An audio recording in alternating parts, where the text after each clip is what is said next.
radio. Shout it.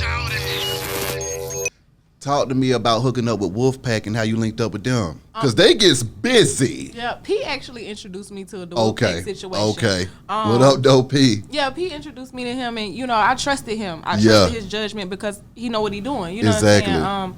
I had met with a couple other people. I had thought about going other places, but coming from where I came from, I felt like anybody, P or anybody he put me in front of was going to know how to handle me. Facts. Coming from where I'm coming from. Like, I ain't polished. I don't know shit about being an artist. Y'all know what I'm used to. Like, I don't know. You know, I don't know that. I know how to survive. I know how to get it. And I didn't want to go into a situation where they was expecting me to be something else, like this is an act. I hear a lot of girls talk about it. I hear a lot of girls, you know, portray it, but I really lived that. Exactly. Like, I needed people who was going to be patient with me. So now you in the A-Town. What was that adjustment like moving down here and just getting acclimated to this vibe? Well, I had already been here coming back and forth so much. Yeah. When I moved here, I already knew Atlanta. Okay. So, but the coming back and forth, one, I hate driving here. I don't drive. The roads is so bad here. That was my first worst thing. Yeah. Second, nobody out here got a real job that I know. Like, all the girls, they either talk about going to the mall, going to brunch, which is a day party, going to a day party, which is another day party. Yeah. Going out that night. Yeah. Going to the strip club. Yeah. And they be having kids and everything. I'll be like, when do y'all go to y'all kids' school? Like, when do y'all, where y'all go to the movies or bowling or something? Like, when you work out? When do you, like, it's the same thing every day. And that's when I saw, like, oh, we live completely different lives. Yeah. But I can't knock nobody who don't have no kids. Oh, facts. Some of y'all do. Yeah. And some of y'all younger than me. Yeah. It's rough on you. It's a little rough on y'all. Now, when you dropped that Quick Tape, what was that like putting that project together?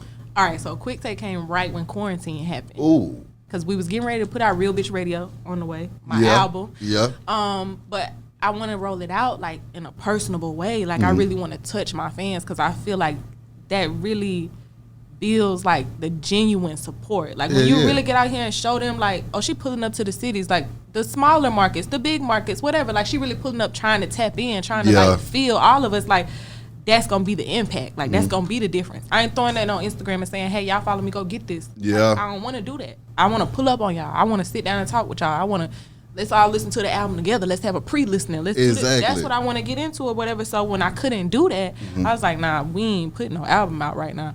But I still want to get him something because the only thing I had put out was Big Renni. Yeah. That was a year ago. At this point, so I'm like, nah, we going to put a couple songs together. I got this picture in front of the Quick Trip. We finna change a bit the Quick Tape. Exactly. We finna throw the bitch out. Answer me this. What made you call yourself the biggest, though? Because, you know, my first mixtape was Big Renni.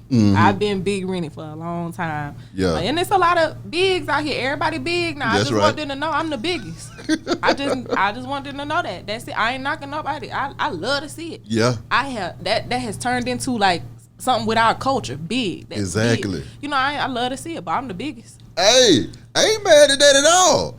Answer me this, though, Renni. Being in hip-hop now with so many other female artists, have you been able to, you know, holler at these other girls and women and get some game from them, though? I think, you know, we spoke about this a little bit on Instagram one day, and you see a lot of girls talk about female unity, and they talk about, you know, being proud of everybody.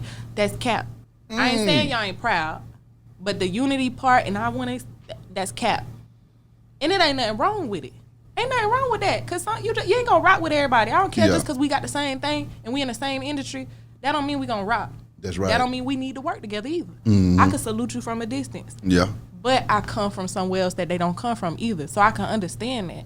I am not finna sit in everybody's face and say, oh, I want to work with everybody. I'm not going to do that. Like, I want to work with who want to work with me. I want to work with what happened organically. I'm with that. I ain't with the faking it, because that fake stuff don't last. Talk to me about your impression of the industry from the outside looking in versus being in it now and seeing what's really going on in this thing. Well, I'm going to tell you one thing. You got to be real rich to make music. Yeah. Or you got to have somebody real rich behind That's true, too. I never knew that time. Started making music, like paying for studio time, paying for videos. Like, I was doing this little shit from the strip club just off jacking beats. Exactly. Not no big production, not no none of that. I'm like, other shit costs. Like, but you don't know that. Like you don't know that. Like, you don't really think about how they paying for the shit they doing. You just see the niggas rapping and making money. Exactly. That's all you see. You not realizing, oh no, they spending this money too. So, you know, that was the first thing that was like, oh, this is different. Yeah. But me being me, I'm a true Libra, so I'm understanding it how I want to understand it. Yeah. All right, it's no different from me going to buy a new pair of dance shoes. At that point, that's how I had to talk myself through everything. Like, you got to go get a new wig. Like, facts. For work. But you finna make this bag right Come on now. Yeah, so that's how I had to look at it, and that's how I look at anything right now. You know, the budget is way bigger, but... Answer me this. What were those times that you felt like, you know what, you in the game after you did that show with Cardi? Of course, like, doing songs with Kevin Gates. Like, because this is just one. Ooh. So doing songs with Kevin Gates, like being in the same studio with Baby, you know, like just being around people who are now my peers, or going from being the girl who did the videos to it's my video. Come on now. Did you get in the game from Baby? Because that boy got a lot of game. You know, I'm going to tell you this. Baby a real ass nigga. Yeah. And he don't really say much. Yeah. But the little things he do say, pay attention. Exactly. Pay attention, because he might not even say nothing too crazy. It might just be like, nah, I'm telling you that ain't it. It might be something just, you know how these Atlanta niggas, like, but it's so much in that. Exactly. It's so much in that.